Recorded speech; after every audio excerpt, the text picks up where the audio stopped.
Hello नमस्कार साथियों। आज अपना नया टॉपिक लेके आए हैं, बहुत ही इम्पोर्टेंट है। हर एग्ज़ाम में एक न एक सवाल आता है इसमें से, टॉपिक में से। तो आज अपन मेन स्टार्ट करेंगे ट्यूमर मार्कर से। काफ़ी इम्पोर्टेंट टॉपिक है, मल्टीपल टाइम इसके रिवीज होते हैं क्वेश्चन, और काफ़ी इम्पोर्टेंट टॉपिक है। तो ट्यूमर मार्कर्स, सबसे पहले अपन डेफिनेशन की बात करेंगे, इंपॉर्टेंट टर्म्स होते हैं उनके बारे में बात करेंगे, फिर इसके बारे में डिटेल में चर्चा करते हैं। ट्यूमर मार्कर, इसकी डेफिनेशन क्या है? तो tumour marker is a biochemical substance produced by tumour cells और by the body in response to cancer which can be detected in blood, urine, tissue and body fluid.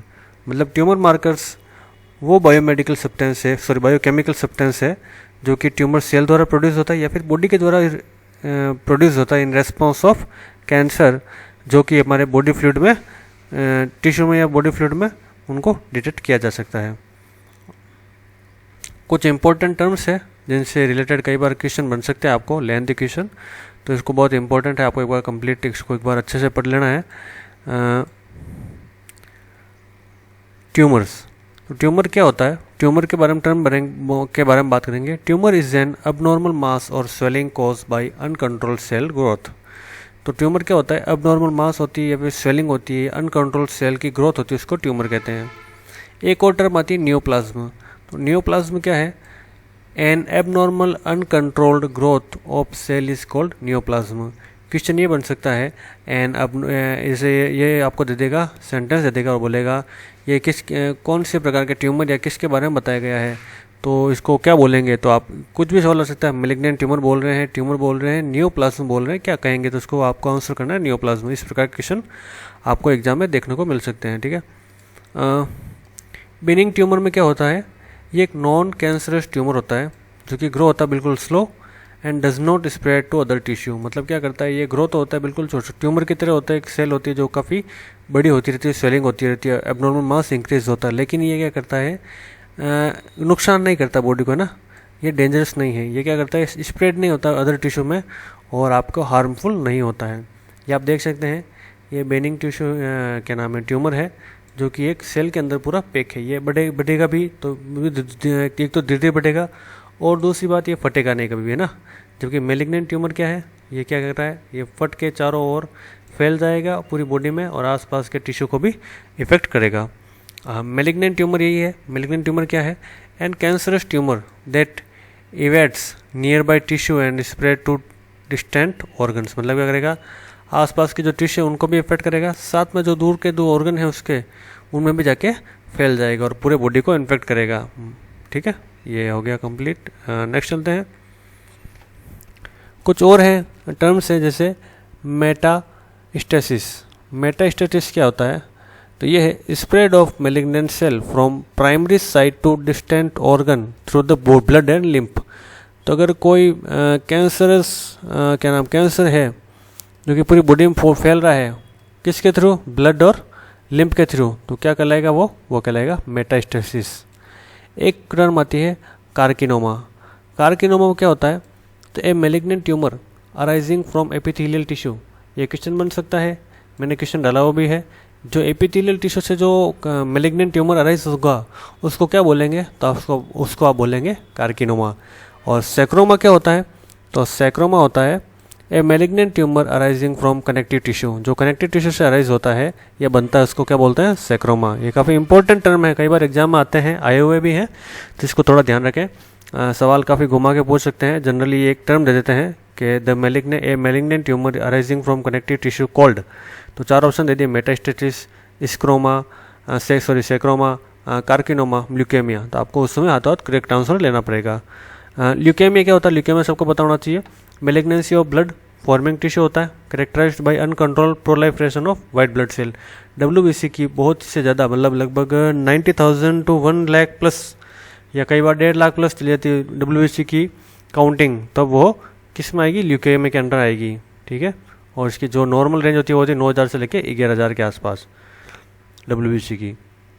Next मैं बात करूँ, ओंकोफेटल antigen क्या होते हैं? तो antigen normally produce during the fetal life but appear in certain cancer. तो oncofetal antigen क्या होता है? जनरली क्या प्रोड्यूस होता है ड्यूरिंग बच्चे के जो जन्म होता है, मतलब जो भ्रूण होता है भ्रूण लाइफ में ये क्या बनता है ठीक है, ये एंटीजन, लेकिन ये रीअपीयर होते हैं, वापस आते हैं कब, जब सर्टेन प्रकार के कैंसर होते हैं। इसके बारे में अपन आगे बात करेंगे। एक टर्म आती है बायोमार्कर। बायोमार्कर क्या है? A measurable biological substance indicating normal और abnormal process in the body.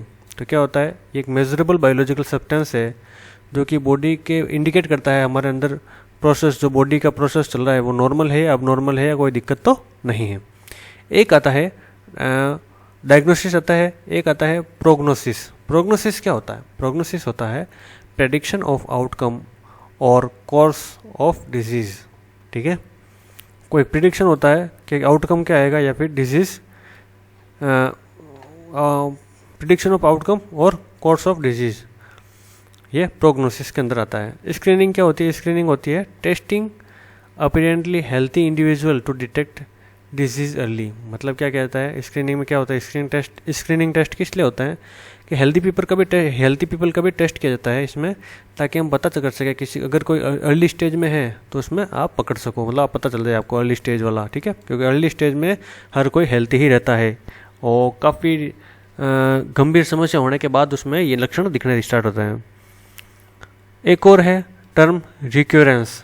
रिक्योरेंस क्या होता है? रिक्योरेंस मीन्स होता है reappearance of cancer after treatment. Treatment के होने के बाद वापस कैंसर का वापस आ जाना या रीअपेयरेंस हो जाना क्या कहलाता है? रिक्योरेंस।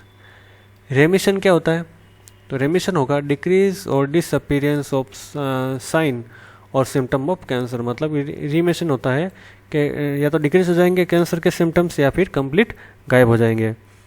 लिम्फोमा क्या होता है? तो कैंसर ऑफ लिम्फोइड टिश्यू और lymph node is called lymphoma. ये भी इंपॉर्टेंट है। एक टर्म आती है एनाप्लाजिया। एनाप्लाजिया क्या है? ये भी इंपॉर्टेंट है काफ़ी, ऐसे ही सवाल बनता है जनरल एग्जाम में। Loss of normal cellular differentiation seen in malignant tumour. ये लॉस ऑफ नॉर्मल सेलुलर मतलब नॉर्मल सेल क्या होती है? ख़त्म हो जाती है। ठीक है, कब? जब डिफरेंशिएशन करते हैं मैलिग्नेंट ट्यूमर में और नॉर्मल सेल में। लेकिन अब नॉर्मल सेल कंप्लीट खत्म होती है, ओनली क्या दिखाई देगा आपको? मैलिग्नेंट ट्यूमर्स की सेल दिखाई देगी।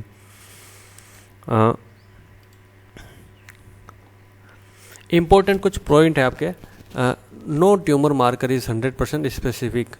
कोई भी ट्यूमर मार्कर 100% स्पेसिफिक नहीं होता है, लेकिन ट्यूमर मार्कर आपके बॉडी में हो रहे चेंजेस अथवा ट्यूमर्स के बारे में काफ़ी हद तक जानकारी देते हैं और कन्फर्मेशन को, मतलब अर्ली स्टेज में आप पकड़ सकते हैं या फिर आपको कहीं ना कहीं आपको संकेत देते हैं कि आपको इसका कैंसर हो सकता है। मेनली यूज़ किसके लिए यूज होता है? ये होता है मॉनिटरिंग थेरेपी के लिए या फिर डिटेक्टिंग रिक्योरेंस। रिक्योरेंस का मतलब क्या हो गया? ये recurrence appearance of cancer after treatment, मतलब थेरेपी सही चल रही है नहीं चल रही उसके लिए यूज करते हैं।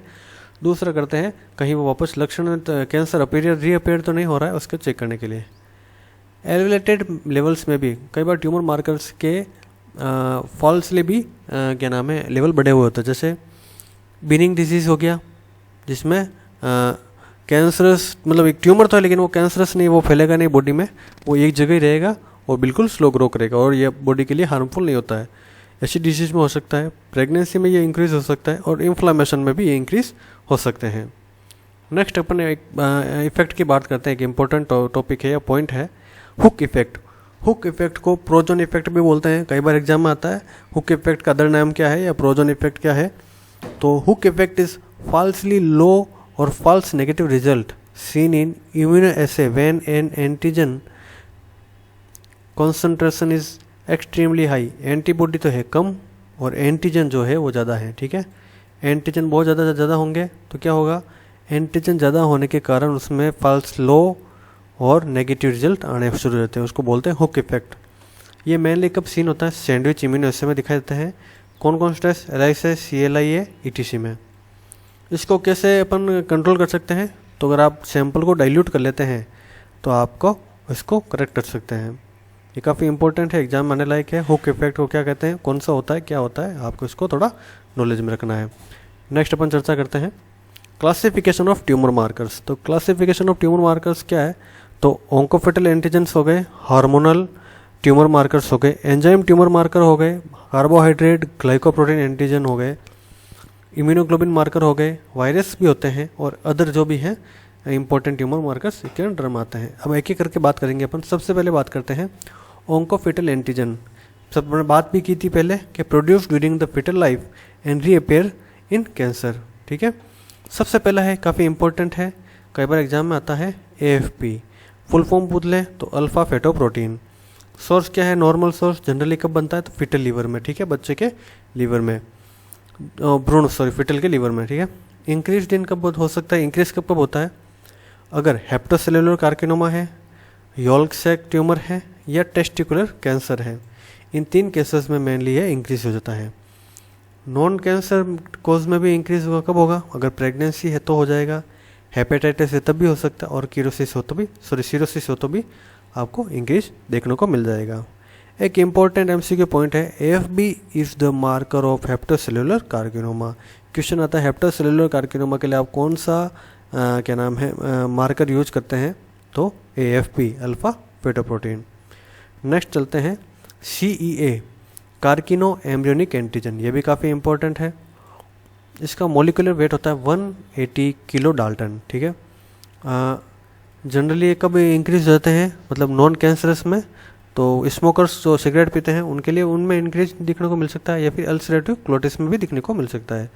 लेकिन अगर किसी को कैंसर है तो कौन कौन से कैंसर होने के चांस रहते हैं, तो ब्रेस्ट कैंसर हो सकता है, गैस्ट्रिक कैंसर में भी इंक्रीज हो सकता है, पैनक्रियाटिक कैंसर में भी इंक्रीज हो सकता है, फिर कोरेक्टल कार्सिनोमा में भी इंक्रीज हो सकता है। जनरली कोलोरेक्टल कैंसर में ये इंक्रीज होगा। ठीक है, बेस्ट मॉनिटरिंग है इसके लिए, रिकरेंस के लिए, कोलेक्टल कैंसर के लिए CEA कार्सिनो एम्ब्रियोनिक एंटीजन। अगर मैं बात करूँ हार्मोनल ट्यूमर मार्कर के बारे में, तो HCG ह्यूमन कोरियोनिक गोनाडोट्रोपिन। ठीक है, काफ़ी इंपॉर्टेंट है। ये जनरली हार्मोन है ना, कब रिलीज होता है फीमेल्स में, ये होता है प्रेगनेंसी के ड्यूरिंग प्रेगनेंसी अपन इसी हार्मोन को चेक करते हैं कार्ड टेस्ट के थ्रू HCG को कि प्रेगनेंसी है या नहीं। लेकिन ये कई बार ये एक प्रकार का ट्यूमर मार्कर के रूप में भी इसको चेक किया जाता है। जैसे कोरी कार्सिनोमा हो गया, हेरिडिटरी फॉर्म स्मॉल हो गए, टेस्टिकुलर ट्यूमर हो गया और ट्रोपोब्लास्टिक ट्यूमर हो गया। अब एक बात बताऊँ आपको मैं, टेस्टिकुलर ट्यूमर के लिए अगर कोई मेल अपना टेस्ट कराता है, प्रेगनेंसी टेस्ट वाला में यूरिन लेता है और उसमें HCG वाली डबल लाइन आ जाती है, तो उसको कहीं ना कहीं चांस होगा कि उसको टेस्टिकल ट्यूमर या फिर कैंसर होने के चांसेस रहते हैं, उसमें ये पॉजिटिव आती है रिपोर्ट। हाँ, इंपॉर्टेंट प्रोटीन की बात करें, HCG प्लस AFP अगर दोनों को मिला दिया जाए तो क्या इंपॉर्टेंट है, इन जर्म सेल ट्यूमर को डिटेक्ट किया जा सकता है। मतलब काफ़ी इंपॉर्टेंट ये जर्म सेल ट्यूमर मार्कर बन सकते हैं। कौन से, HCG एंड AFP। इनकी फुल फॉर्म याद रखना, ह्यूमन कोरियोनिक गोनाडोट्रोपिन। कई बार क्वेश्चन आता है HCG की फुल फॉर्म बताओ, तो आपको ध्यान में रखना है, और ये प्रेगनेंसी में इंपॉर्टेंट होता है। कैल्सिटोनिन कब बढ़ेगा, तो मेड्यूलरी कार्सिनोमा थायराइड में ये इंक्रीज हो जाएगा। कौन प्रोड्यूस करता है, तो पैराफोलिकुलर C सेल्स इसको प्रोड्यूस कर सकती है। कल क्वेश्चन आ जाए एक सिंपल सा कि calcitonin produced by which cells, तो आपको नॉलेज में रखना है कि भाई ये होगा पैराफोलिकुलर C सेल्स के द्वारा प्रोड्यूस किया जाता है। नेक्स्ट बात करें एक्टोपिक हार्मोन्स। कुछ एक्टोपिक हार्मोन्स हैं, उनको भी अपन यूज कर सकते हैं ट्यूमर मार्कर के रूप में, जैसे ACTH क्या है, तो एडेनोकोर्टिकोट्रोपिक हार्मोन है। Small cell carcinoma of lungs हो गए, पैनक्रियाटिक कार्सिनोमा हो गया, या फिर नेचुरल ट्यूमर्स हो सकते हैं। Antidiuretic hormone arterial natriuretic hormone हो गया, ADH ये क्या होते हैं, ये भी small cell carcinoma of lung हो गया, और इंट्राक्रेनियल नियोप्लाज्मा भी बताता है। पैराथायरॉयड हार्मोन रिलेटेड प्रोटीन कौन कौन से हैं, इसमें small cell carcinoma of lungs हो गए, ब्रेस्ट कार्सिनोमा हो गया, ओवेरियन कार्सिनोमा हो गया, रीनल कार्सिनोमा हो गया, और अडल्ट T सेल लिम्फोमा। ये सब प्रकार के डिजीज़ के लिए ये एक प्रकार से क्या काम है, ट्यूमर मार्कर का काम करता है। ये इंपॉर्टेंट है, स्क्रीनशॉट ले लेना आप, ये सारे एग्जाम में आते हैं इंपॉर्टेंट एग्जाम में। एंजाइम ट्यूमर मार्कर्स 2 है, एक है PSA, एक है PAP। PAP क्या है, सबसे पहले पुराने टाइम में PAP को इम्पोर्टेंट दिया जाता था, ये ओल्ड मार्कर है, ओल्डर मार्कर ऑफ प्रोस्टेट, ठीक है, प्रोस्टेटिक एसिड फॉस्फेटेज, इनके फुल फॉर्म पूछ लें तो आपको नॉलेज में रखना है। पीएपी में एक पीएपी स्टैंड भी आता है, थोड़ा नॉलेज में रखना, उसमें पीएपी स्टैंड पूछ रहा है, प्रोस्टेटिक एसिड फॉस्फेटेज के बारे में पूछ रहा है, ट्यूमर मार्कर के बारे में आपको थोड़ा नॉलेज में रखना है। Prostatic acid phosphatase old marker of for क्या है, प्रोस्टेट कार्सिनोमा, और न्यू इसको लार्जली रिप्लेस किसके द्वारा किया गया, पीएसए द्वारा का। पीएसए फुल फॉर्म क्या है, प्रोस्टेट स्पेसिफिक एंटीजन के द्वारा। ये किस में काम आता है, प्रोस्टेट कैंसर के लिए ट्यूमर मार्कर है। मोलिकुलर वेट की बात करें अगर अपन 28.4 किलो डाल्टन इसका मोलिकुलर वेट है। ये जनरली किस में एवेलेटेड हो सकते हैं, मतलब बढ़ सकता है, तो बीपीएच कंडीशन में या फिर प्रोस्टेटिस में बढ़ सकते हैं। मेजरली इसको कौन सा use screening tumour marker prostate carcinoma के लिए कौन सा, मतलब मेजरली इसको अपन स्क्रीनिंग के लिए यूज़ करेंगे पीएसए को, प्रोस्टेट स्पेसिफिक एंटीजन को। एक आता है एनएसई, न्यूरॉन स्पेसिफिक एनोलाइज, ठीक है। ये कब बढ़ता है, स्मॉल सेल लंग कार्सिनोमा बढ़ सकता है या फिर न्यूरोब्लास्टोमा बढ़ेगा। ये किसका मार्कर है मेनली, तो मार्कर है न्यूरो एंडोक्राइन ट्यूमर्स के लिए, ठीक है। ये काफ़ी इंपॉर्टेंट है, ये भी ध्यान रखना। कार्बोहाइड्रेट ग्लाइकोप्रोटीन एंटीजन कौन कौन से हैं, ये काफ़ी इंपॉर्टेंट है। एक आता है CA-125, ये किसके लिए है, कई बार एग्जाम आता है, ऐसे सवाल आते हैं इसके, इससे रिलेटेड आते हैं कार्बोहाइड्रेट ग्लाइकोप्रोटीन एंटीजन के बारे में। तो ये ओवेरियन कार्सिनोमा के लिए बारे में, ठीक है। इंपॉर्टेंट पॉइंट क्या है इसका, तो most important marker of epithelial ovarian cancer. Question आ जाए most important marker for epithelial ovarian cancer, तो क्या आएगा CA-125। और जनरली कब बढ़ता है, प्रेगनेंसी में इंक्रीज हो सकता है कंडीशन में, या फिर मेट्रियोसिस में इंक्रीज हो सकता है। ओवेरियन के लिए और भी हैं, जैसे CA-125, CEA for epithelial, inhibin granulosa cell T, ये सब मार्कर है इंपॉर्टेंट, पर CA-125 वेरी इंपॉर्टेंट।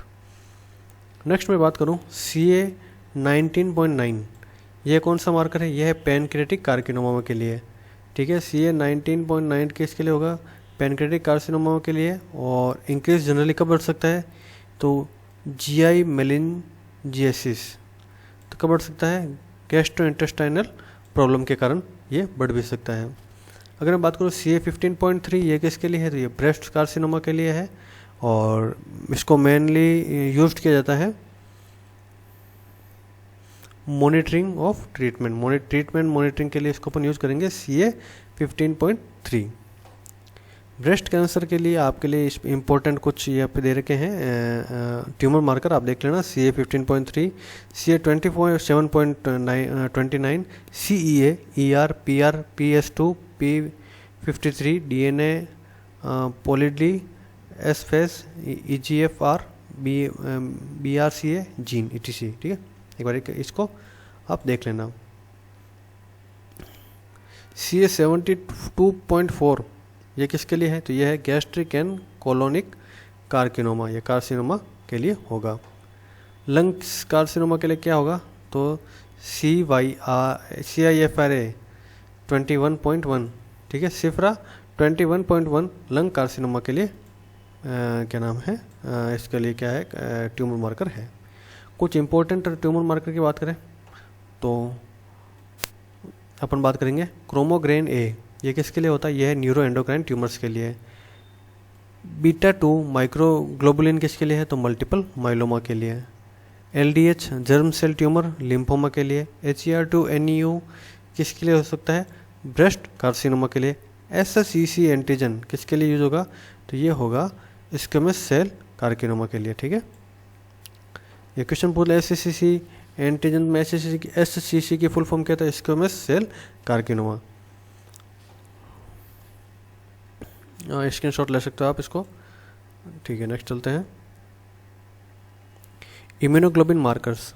अगर मैं बात करूं इम्यूनोग्लोबिन मार्कर्स की, तो सबसे इंपॉर्टेंट है खासकर लैब टेक्नीशियंस के एग्जाम के लिए बेंजोइन प्रोटीन। इसमें से लगभग 99% लगभग मैक्सिमम किस एग्ज़ाम में ये क्वेश्चन आया हुआ है, मैक्सिमम टाइम रिपीट हुआ है और मैक्सिमम टाइम आया हुआ है, एग्ज़ाम में आया हुआ ये क्वेश्चन है, सबका फेवरेट है एग्ज़ाम में। बेंजोइन प्रोटीन जो है सबसे पहले पूछते हैं किसके लिए होता है, तो ये हो गया मल्टीपल माइलोमा के लिए। फिर दूसरा क्वेश्चन आता है ये कौन सी प्रकार की चेन होती है इसके अंदर, तो ये होती है फ्री लाइट चेन, मतलब लाइट चेन से बने हुए होते हैं। और डिटेक्शन की बात करें तो एक हीट टेस्ट के थ्रू हो सकता है, एक इलेक्ट्रोफोरेसिस के थ्रू इसके ऊपर टेस्ट किया जा सकता है। तो मल्टीपल माइलोमा के लिए बेंस जोन प्रोटीन यूरिन टेस्ट में किया जाता है, काफ़ी इंपॉर्टेंट। और लाइट चेन्स होती है, ये भी इंपॉर्टेंट है, कई बार एग्जाम में क्वेश्चन आ रखे हैं इससे। नेक्स्ट मैं बात करूँ, कुछ नाम हैं जो आप देख सकते हैं, मतलब इंपॉर्टेंट है, जैसे immunoglobulins, multiple myeloma, other gammopathies में आगे बीटा-2 माइक्रोग्लोबुलिन मल्टीपल माइलोमा ऊपर पड़ा था, PSA अभी पड़ा था, prostate specific antigen prostate cancer के लिए, थायरोग्लोबुलिन ये अपना आएगा डिफरेंशिएट थायराइड कैंसर के लिए, और एक आता है insulin like growth factor binding protein, जिसका शॉर्ट फॉर्म हो गया IGF-BP। ठीक है, क्वेश्चन आता था IGF-BP की फुल फॉर्म क्या है और किसके लिए काम आता था, ये प्रोस्टेटिक कैंसर के लिए काम आएगा। Insulin like growth factor binding protein 2, ध्यान रखना, ये भी काफ़ी इंपॉर्टेंट है। नेक्स्ट अपन बात करें the common markers used in immunochemistry. Immunochemistry most common कौन कौन से हैं, तो एक है साइटोकेरेटिन, जिसको एपिथेलियल ट्यूमर्स और मेसोथेलियोमिया में काम किया जाता है। एक आता EMA एपिथेलियल मेम्ब्रेन एंटीजन, ये भी एपिथेलियल ट्यूमर और मेसोथेलियोमा में यूज किया जाता है। विमेंटिन क्या आएगा, विमेंटिन का यूज़ कहाँ होगा, ये हो गया मेसेंचाइमल ट्यूमर्स में इसको यूज होता है। मेसेंचाइमल ट्यूमर्स किसके लिए होता है, विमेंटिन के लिए। कुछ वायरस हैं जो भी ट्यूमर्स क्रिएट करते हैं, कैंसर कॉज करते हैं। सबसे पहला है HPV, ह्यूमन पेपिलोमा वायरसेस। ठीक है, ये कौन सा कैंसर करता है, ये करता है सर्विकल कार्सिनोमा, काफ़ी इंपॉर्टेंट है, कई बार एग्जाम में आता है। दूसरा ये भी इंपॉर्टेंट है, कई बार एग्जाम में आ रखा है, खासकर मेडिकल लैब टेक्नीशियन वालों के लिए, एप्स्टीन बार वायरस। ठीक है, ये काफ़ी इंपॉर्टेंट है, कौन सा डिसीज़ कॉज करता है, ये करता है बुर्किट लिम्फोमा, या फिर मेनली ये इंपॉर्टेंट है ये ना, ये काफ़ी इंपॉर्टेंट है, ये एक मल्टीपल टाइम सॉल्व आता है। इसका कोस कौन करता है, तो एप्स्टीन बार वायरस, और एप्स्टीन बार वायरस क्या कॉज करता है, तो बुर्किट लिम्फोमा।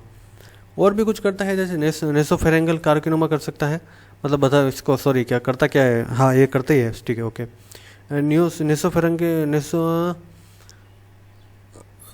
नेसोफेरेंगल कार्सिनोमा कॉज कर सकता है। सम लिम्फोप्रोलाइफरेटिव डिसऑर्डर भी कॉज कर सकते हैं एप्स्टीन बार वायरस के कारण। तो ये बुर्किट लिम्फोमा में क्या होगा, एप्स्टीन बार वायरस के कारण कॉज होगा, इसका एक प्रकार का मार्कर की तरह यूज भी किया जा सकता है। कुछ इंपॉर्टेंट स्पेसिफिक कैंसर्स के बारे में बात करेंगे अपन। सर्वाइकल के लिए क्या होगा, HPV हो गया, इसको में cell C antigen HCC antigen इसके लिए हो गया। एक आता ट्रोपोप्लास्टिक, जिसमें बीटा HCG का यूज किया जाएगा। प्रोस्टेट में PAP, PSA, DNA ploidy and IGF-BP2 का उपयोग होगा। ये इंपॉर्टेंट है, एक बार ध्यान रखना भाई, एग्जाम में आ सकते हैं। टेस्टिकुलर के कौन कौन से होंगे, तो AFP, yolk cell T, beta HCG और ट्रोपोप्लास्टिक कैंसर के लिए काम आता है। यूरिनरी ब्लैडर में DNA ploidy and S phase. Colorectal में CA और P53। पेनक्रेटिक में C19.9 CEA, glucagon, insulin, pro insulin, C peptide, IGPPF1। देखो IGF-BP2 में प्रोस्टेट होगा और 1 में पेनक्रेटिक होगा, दोनों PP है। 1 में पेनक्रेटिक होगा ऊपर हो गया, प्रोस्टेट नीचे चला जाएगा, इसलिए 2 में चला जाएगा, और पेनक्रेटिक पॉलीपेप्टाइड में आ जाएगा। नेक्स्ट बात करते हैं अपन गैस्ट्रिक में, तो CA72.4 एंड CEA, लीवर के लिए AFP, CEA and ferritin, lungs के लिए CYFRA 21 and NSCLC and neuro specific enolase SCLC। Thyroid के लिए calcitonin, medullary and thyroglobulin and differentiated thyroid cells. Head and neck के लिए squamous cell carcinoma antigen HCC antigen. Neuroblastoma NMIC oncogene और neuron specific enolase and HPA।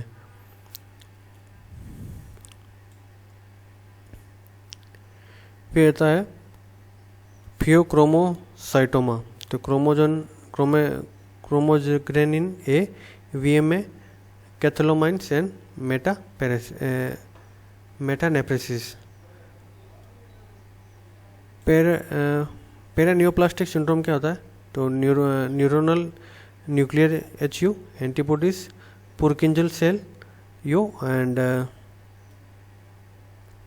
Antibodies and voltage gated calcium and channel antibodies. ये कुछ important आपके tumour markers थे। I hope आपको अच्छा लगे होगा, और अगर आपको पसंद आए तो आप like, comment and share plus subscribe आप कर सकते हैं। Thank you. और अगर आपको कोई नया टॉपिक चाहिए तो आप कमेंट कीजिए, आपको वो भी प्रोवाइड करा दिया जाएगा। Thank you.